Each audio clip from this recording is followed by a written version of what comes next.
എന്തുപോലെ നിനക്ക് ഇത്ര വിഷമം? ജോലിയൊന്നും ഇല്ലാത്തോണ്ട് കാര്യങ്ങളും നടക്കുന്നില്ല. ഒരു ജോലിയുണ്ട് പോന്ന നിനക്ക് വായിക്കില്ല കുഴപ്പമുണ്ടാളിയാ? ഇല്ലടാ. ഇങ്ങനെ വെച്ചോ, ഇങ്ങനെ വെച്ചോ. ഇങ്ങനെ ഇത് മതി.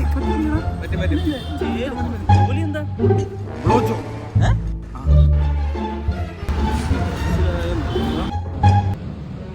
ഇംഗ്ലീഷ് പണിയല്ലേ? നമുക്കറിയാം. ഇപ്പോഴും അങ്ങനെ ഡ്യൂട്ടി ടൈം ഒക്കെ നൈറ്റ് ഡ്യൂട്ടി പ്രശ്നം ഉണ്ടോ? നൈറ്റ് ഡ്യൂട്ടി ഒന്നും പ്രശ്നമില്ല. കുഴപ്പമില്ല. നീ ഒരു രാത്രി 10:30 കഴിയുമ്പോഴേ ബൈപ്പാസ് പോയി നിൽക്കണം. ഇപ്പൊ കണ്ടാ എങ്ങനെ അവര് മനസ്സിലാക്കി? നീ മുട്ട ഇരിയില്ല. അതാകുമ്പോ അവർ ഫസ്റ്റ് ടൈം എന്നെ കാണുന്നത് മനസ്സിലാവണ്ടേ? പക്ഷെ മുട്ടേ നിക്കണം ഇവിടെ ഇവിടല്ല. ചെലവാടുന്നടാ. ഓക്കേ. നീ എന്താ ഇവിടെ? അതെത്ര മണിക്ക് വരും? ഒരു 10 വരെ വെയിറ്റ് കേട്ടാ.